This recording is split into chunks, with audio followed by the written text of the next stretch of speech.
Good morning. Please open your Bibles to Titus chapter 2. And while you do that, I want to thank you from the bottom of my heart for allowing my family and I to serve you for the past 11 months or so. Thank you for loving us, for inviting us into your homes, and for taking us out to eat, for taking us to some great places, especially for all the bacon. This morning, as we were saying goodbye, there was bacon, and then people would come and say, "Hey, I know you like bacon, so here's some bacon."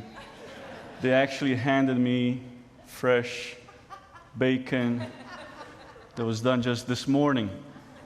So I'm going to go on an all-bacon diet starting tomorrow. Thank you, Darren, for allowing me to pick on you, but I have a lot of material. It's easy. It's easy. I will miss you, bro, but you'll miss me more. Yeah. Yeah. It is kind of bittersweet, you know. I don't know if to laugh or to cry, but I hope to come back, not as your, this, by the way, is my last Sunday as your interim pastor. So next time I come, I will be coming as the guest of your new pastor, Kevin Rivers. Isn't that wonderful to hear? Yeah. 99%, huh?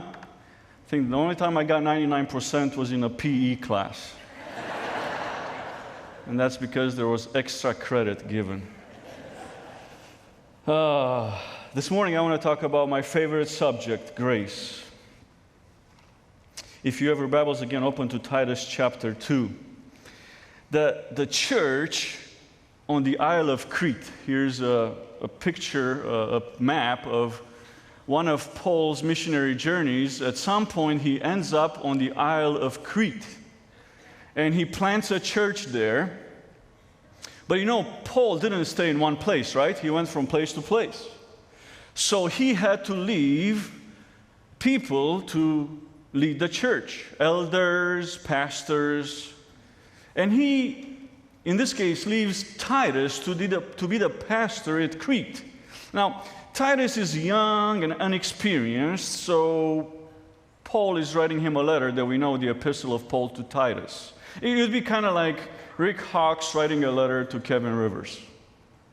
You know, Rick Hawks is getting ready to retire in a few years. Kevin is basically kind of just getting started. But basically, every Titus needs a Paul. Amen?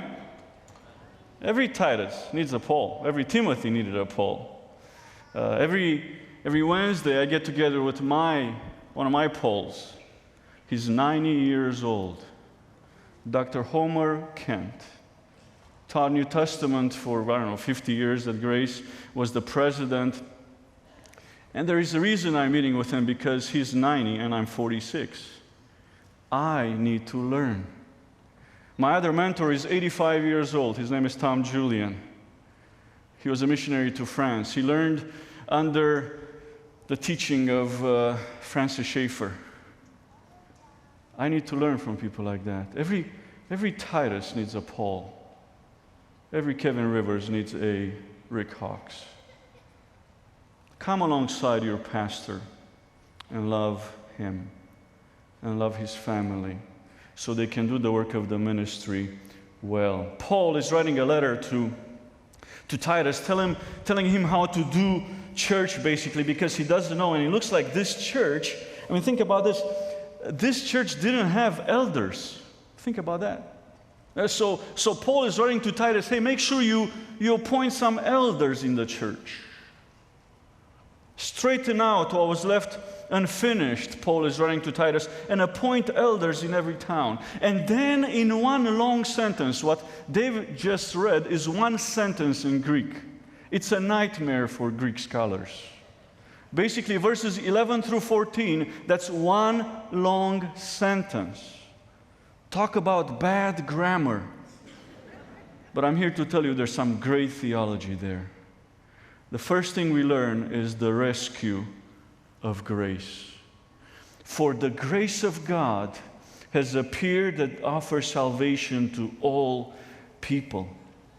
Listen to the whole sentence. For the grace of God has appeared that offers salvation to all people. It teaches us to say no to ungodliness and worldly passions, and to live self-controlled, upright, and godly lives in this present age, while we wait for the blessed hope, the appearing of the glory of our great God and Savior, Jesus Christ, who gave Himself for us to redeem us from all wickedness and to purify for Himself a people that are His very own, eager to do what is good. This morning I want us to learn two things about the rescue of grace and the requirements of grace.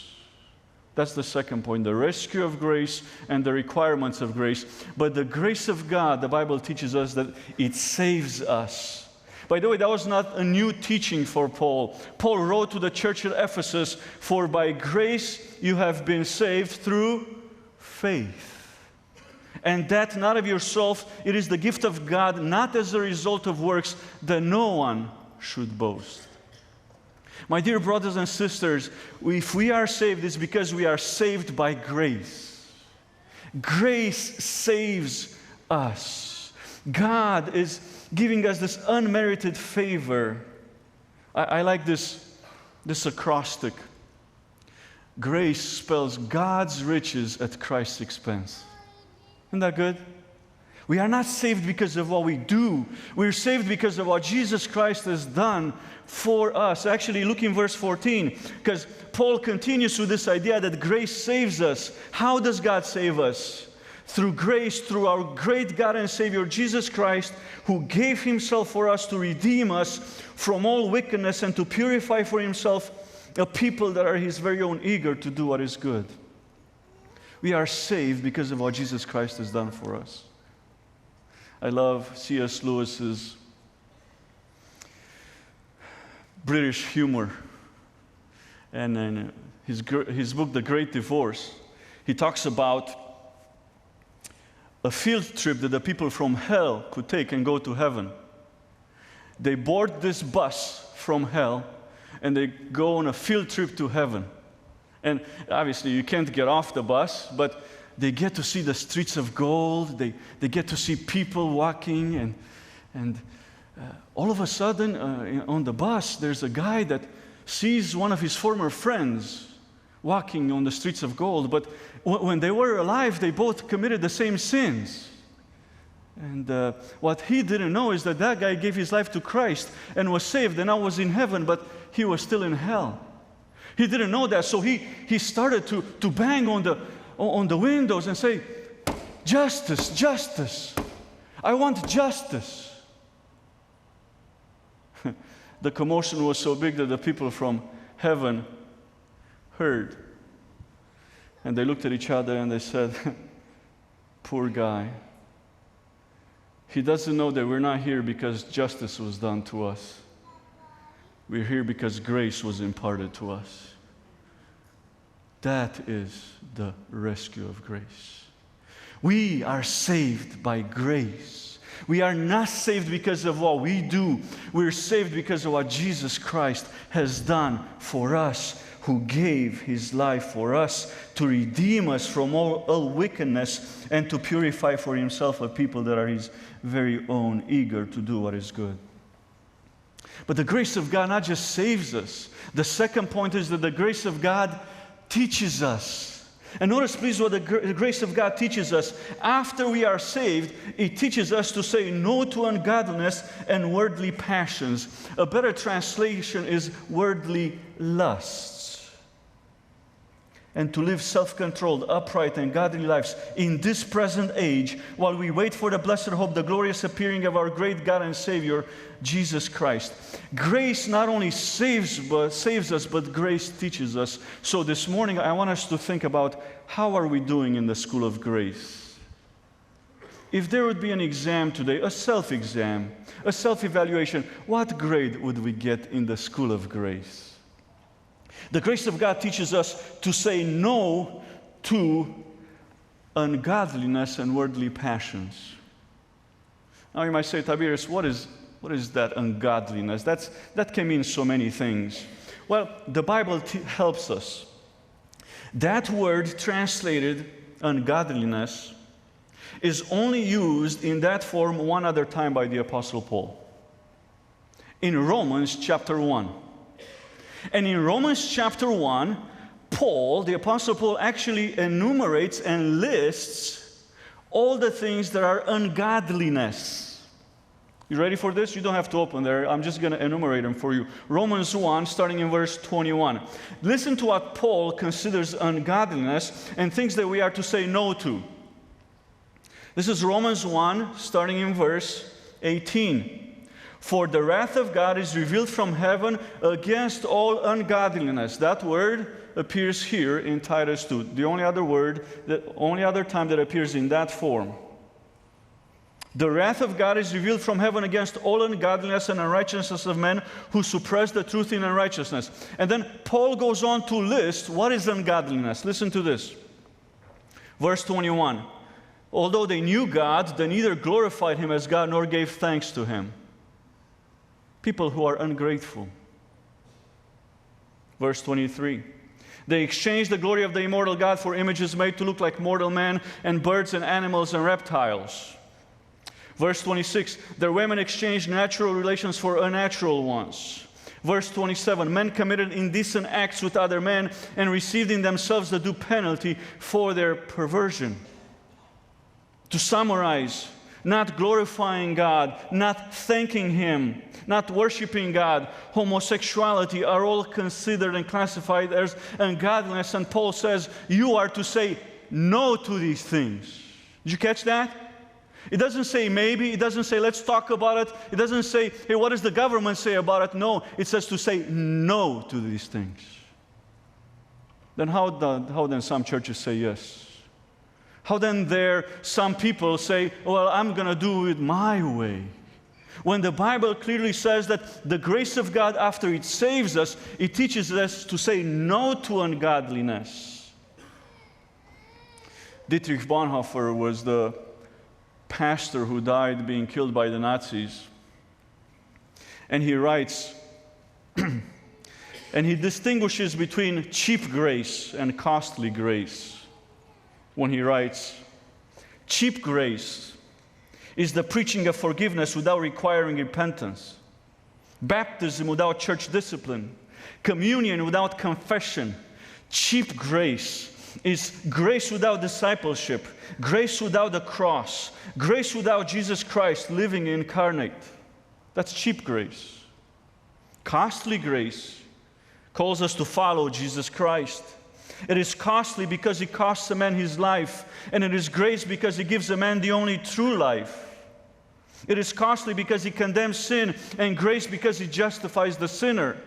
Above all, it is grace because God did not reckon His Son too dear a price to pay for our life, but delivered Him up for us. Costly grace is the incarnation of God.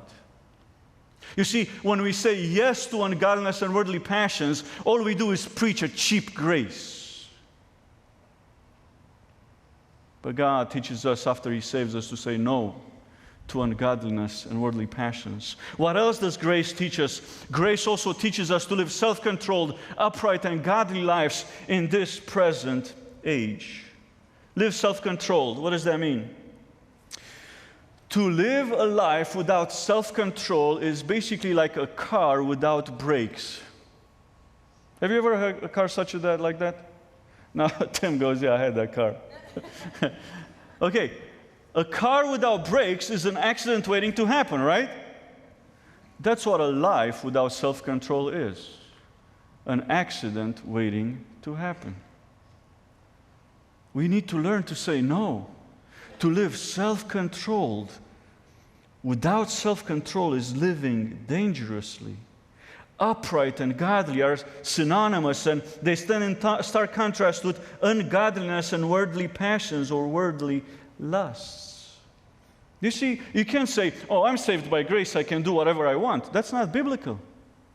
Being saved by grace means that after you are saved, you learn to say no to ungodliness and worldly passions and lusts, and you are to say yes to being self-controlled, upright, and godly lives. There's something of a growth that happens after we are saved. That's the message.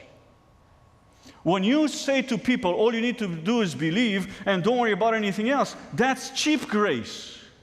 Costly grace is right here, what the Bible teaches. The grace of God saves us, but then the grace of God teaches us to do certain things. But why does he have to put in this present age? I believe he puts that there because a lot of us like to live in Mayberry. You've been to Mayberry, right? I think I drove to it coming from Warsaw. Don't get me wrong, I love Mayberry. I love the idea of having Andy as my sheriff and dealing with the problems he dealt with a few years ago, right? Those are not problems anymore. Barney 5, huh? Otis, I would have loved to slap Otis around to tell him to stop getting drunk. By the way, I heard that he actually, in real life, became a believer. Did you know that?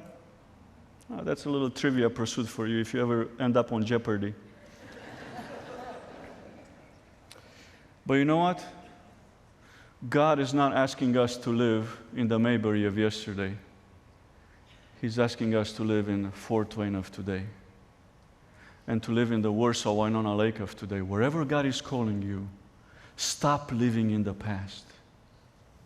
I have many people who come to say to me, oh, I used to be this and that 30 years ago, 20 years ago. Well, let me ask you, what are you doing for God now?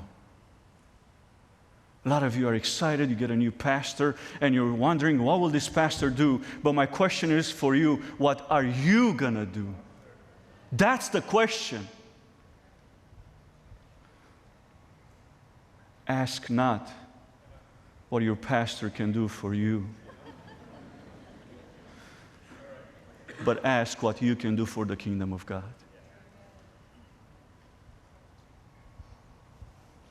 To live self-controlled, upright, godly lives in this present age.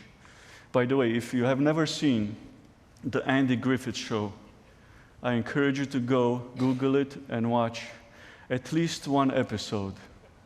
There's one episode when there's this guy who comes out of the woods throwing rocks. Ernest T. Bass. Whoa, you guys know your TV history, good.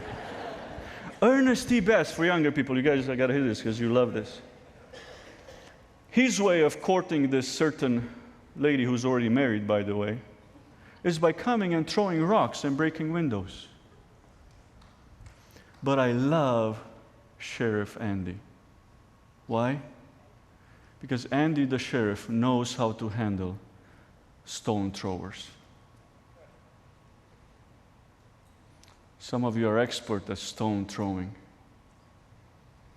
You might need a Sheriff Andy. I love Sheriff Andy because he knows how to handle stone throwers. You see, the Bible teaches us what to do and what not to do, and also what the Bible teaches us is to wait for the blessed hope, the glorious appearing of our great God and Savior, Jesus Christ. In other words, waiting for Christ's second coming is not a passive waiting. It's got to be an active waiting. We got to wait for Christ's second coming. Our waiting is to be an active waiting. I read about a house in Wisconsin. It's called Shepherd's House.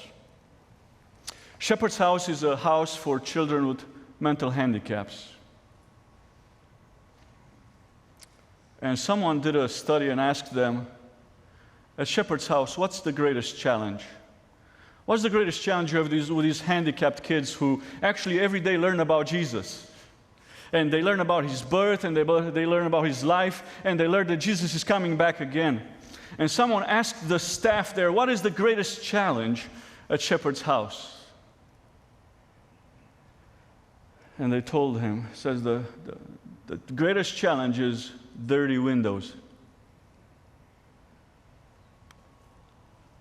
Because every morning, when the kids get up, they go to the window to see if Jesus is coming back that day.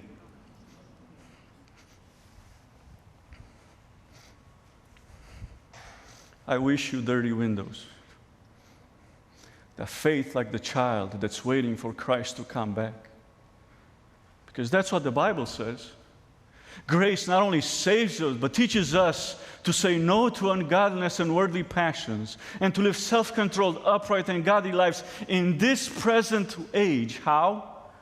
Waiting for the blessed hope, the glorious appearing of our great God and Savior, Jesus Christ. Doing what? Eager to do what is good. I like one translation that says, zealous for good deeds. Zealous for good deeds.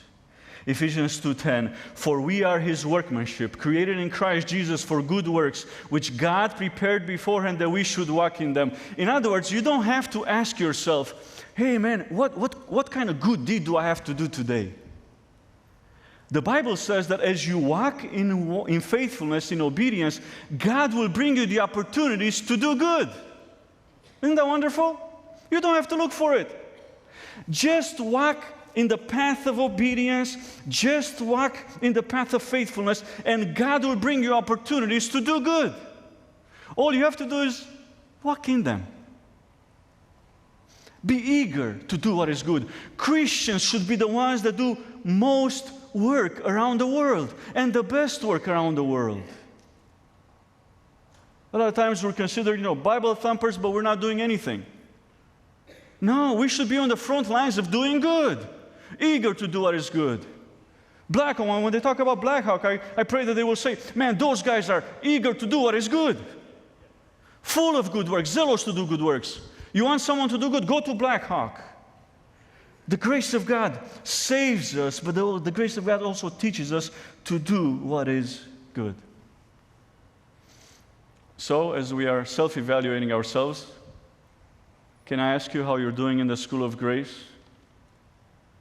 Are you saying no to ungodliness and worldly passions, or you say yes sometimes, maybe sometimes, no sometimes? How are you doing with living self-controlled, upright, godly lives? How are you doing with waiting for Christ's second coming? How are you doing with doing good things, doing good works for other people? How are you doing? There's a story in the New Testament that I love. It's in the Gospel of John. If you have your Bibles, turn with me there, please, in John chapter 8. It's the woman caught in adultery story. I believe this story brings what I'm talking about together. The grace of God who teaches us, and the grace of God who saves us, and the grace of God who teaches us. In John chapter 8, I'm sure most of you know the story. Jesus is teaching at the temple, and all of a sudden, imagine teaching the Bible, and all of a sudden being interrupted by this mob of people who's bringing you this woman. Moses commanded us to stone such one. Why? This one was caught in the very act of adultery.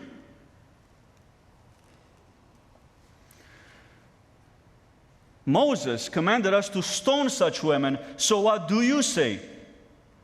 Now, it's a good question, by the way. Don't get me wrong. It's a great question.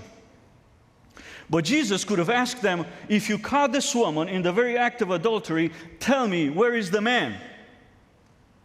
Have you ever asked yourself that? I thought both of them are guilty. Why just single out the woman? But Jesus doesn't do that. But He could have. But verse 6 tells us that these guys are not honest people. They're not really asking a question because they want to know the answer. They were using this question as a trap, the Bible says, in order to have a basis of accusing Jesus. But Jesus bent down and started to write on the ground with His finger, and then He says, if any of you is without sin, let him be the first one to throw a stone at her. And you know the rest of the story, right? They began to go away one at a time, the older one first, until only Jesus was left with the woman still standing there. Max Lucado writes, Jesus told the woman to look up. Is there no one to condemn you? He smiled as she raised her head. She saw no one, only rocks, each one a miniature tombstone to mark the burial place of a man's arrogance. Maybe she expected him to scold her. Perhaps she expected him to walk away from her. I'm not sure, but I do know this. What she got, she never expected. She got a promise and a commission. The promise, neither do I condemn you. The commission, go and sin no more. Isn't that beautiful? The grace that saves us, neither do I condemn you, but then the requirement of grace, go and sin no more. Verse 9 in the NIV just says, left to the woman still standing there. That's a bad translation. In the Greek actually says this, Jesus was left alone with the woman standing in the midst. What do you mean in the midst? All the people were gone. What was left? What was left were the rocks that were supposed to kill her. See, it's Jesus, the woman, surrounded by the rocks that the men have dropped. The rocks that were supposed to kill her. I brought this morning 3 rocks with me. And I want to ask you this morning, do you ever bring your church, your rocks at church? I named these rocks. The first one is the stone of criticism. It's smaller, you can palm it. Ladies, you can put it in your purse. You can put it in your shirt pocket even. It's called a stone of criticism. Have you ever been hit with such a stone? Don't raise your hand. Have you ever been hit with such a stone? Kids get hit by parents. You spilled your milk. You always spilled your milk. Spouses get hit by other spouses. You burn the food. You always burn the food. Worship pastor get hit. That song was too high.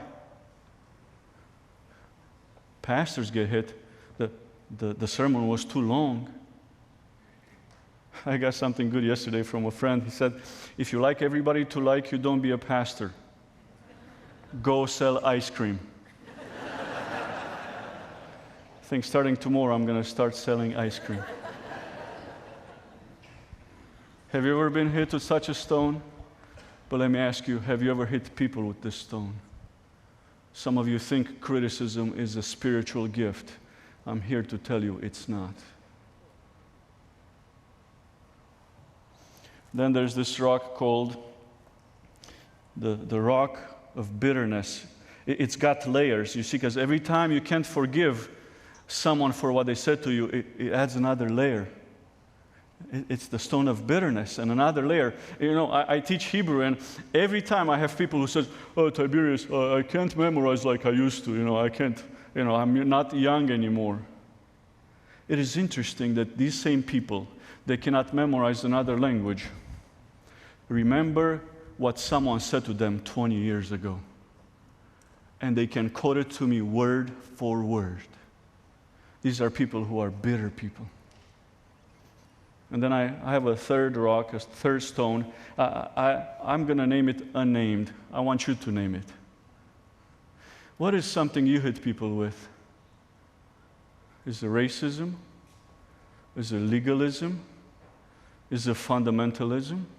Whatever ism is it, name your rock this morning. How do you hit people with? See, I love this story because the only person in this story that had the right to hit the woman with rocks was Jesus. And he doesn't do that. Do you want to hear the sound of grace this morning? This is the sound of grace. Listen.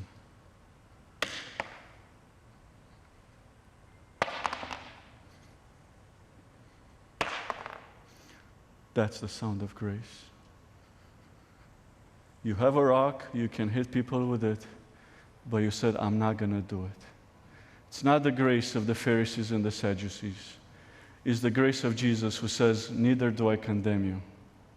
Go and sin no more. Calvin Miller writes, remember this. If you are torn between doing what you know to be right and what you know to be loving, do what is loving first. If you are torn between your convictions and your compassion, be compassionate first. If you can't tell whether you should throw stones at a sinner or embrace her, ask yourself how it was God first greeted you, with rocks or with love. Think about that.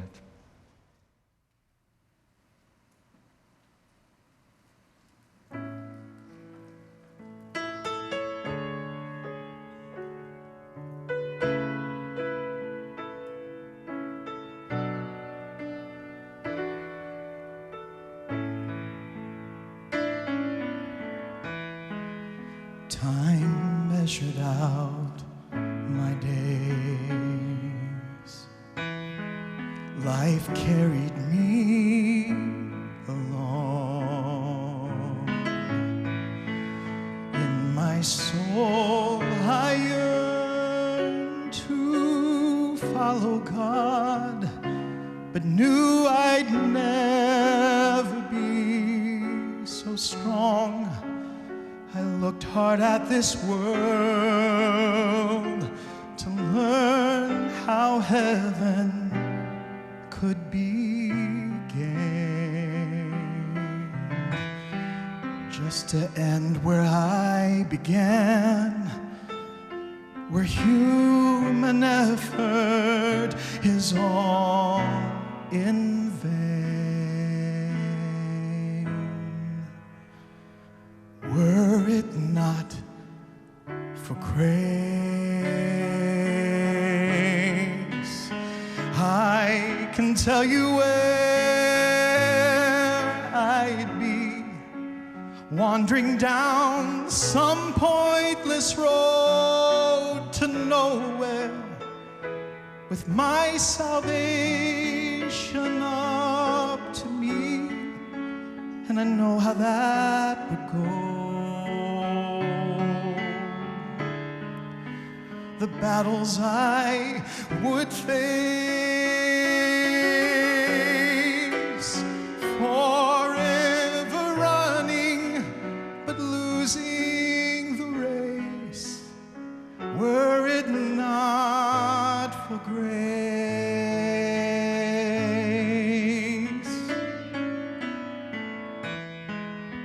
So here is all my praise, expressed with all my heart,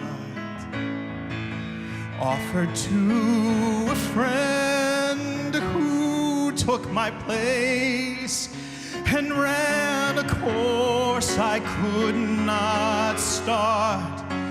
And when he saw in full just how much his love would cost, he still went the final mile between me and heaven, so I would not be lost. Were it not for grace, I can tell you where I'd be, wandering down some pointless road to nowhere, with my salvation up to me, and I know how that would go. The battles I would face, forever running but losing the race, were it not for grace.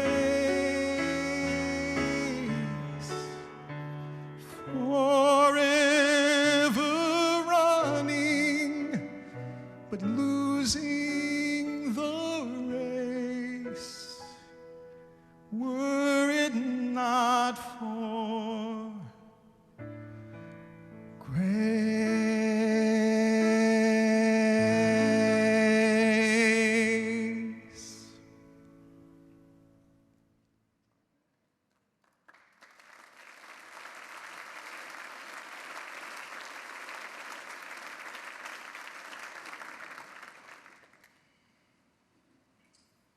The woman turns around and walks into anonymity.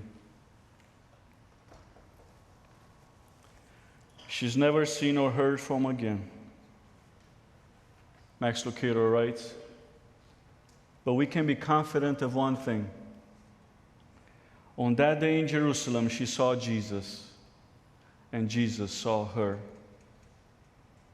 And if we could somehow transport her to Calvary and let her stand at the base of the cross, you know what she would say? That's him, she would whisper. That's him. She would recognize his hands, the only hands that held no stones, that they were his. And on this day, they still hold no stones. She would recognize his voice. It's raspier and weaker, but the words are the same. Father, forgive them. And she would recognize his eyes.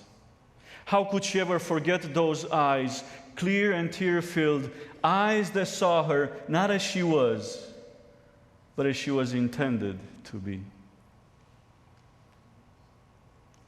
I read that some museums and universities have a day called the Ernest T. Bass Day.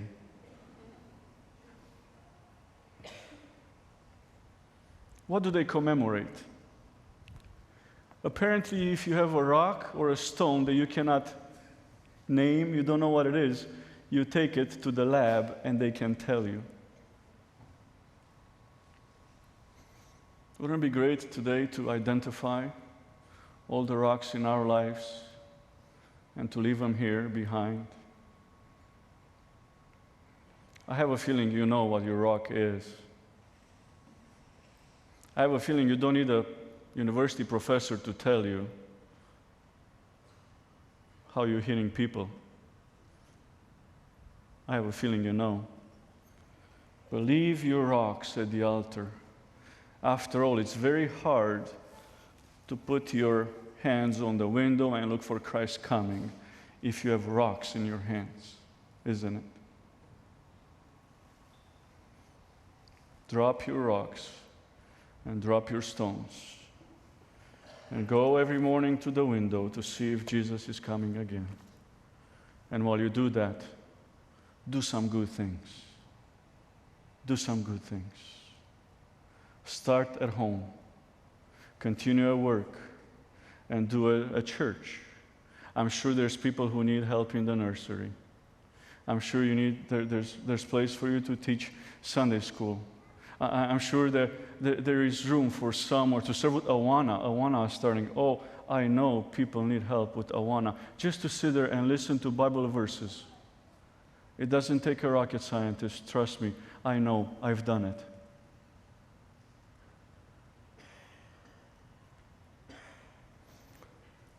Remember the rescue of grace. Neither do I condemn you, but the requirements of grace.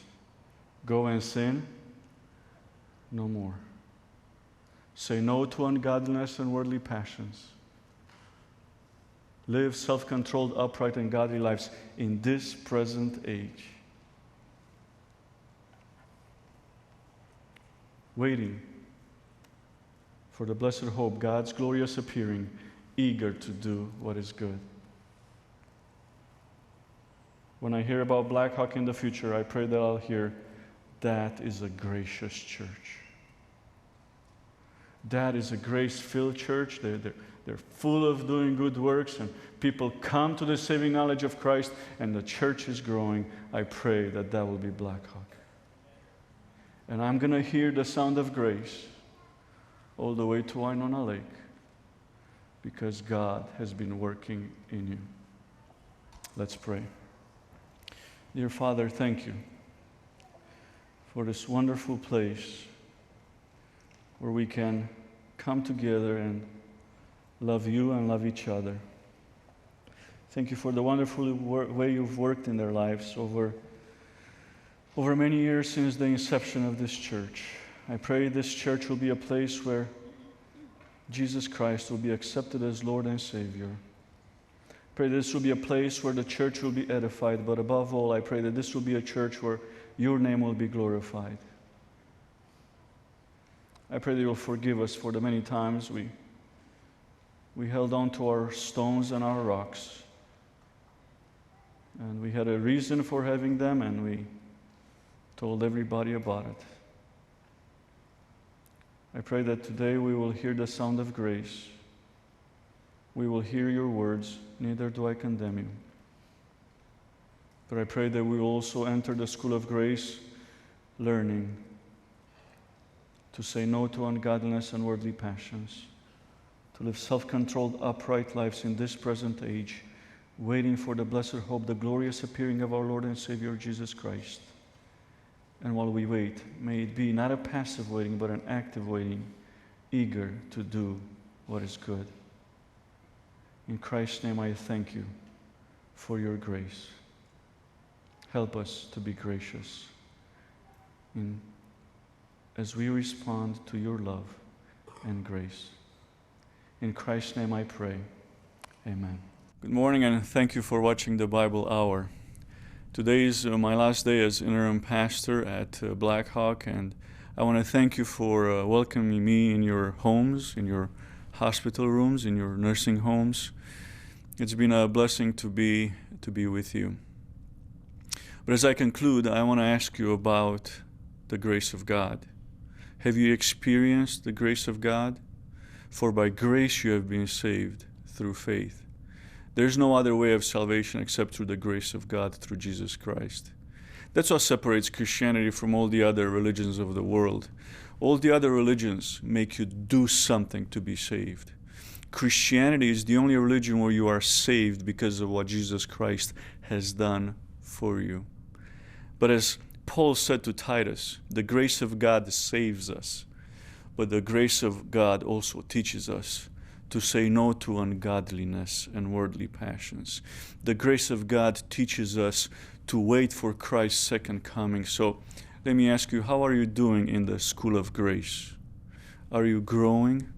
Are you obeying God? Are you waiting for His second coming? Doing good works? The Christian who is saved is full of good works. And that is possible only because of the grace of Jesus Christ. Remember the acronym GRACE. God's riches at Christ's expense. That's what grace is. And I pray that God will richly bless you with His grace as you walk day by day in obedience to Him.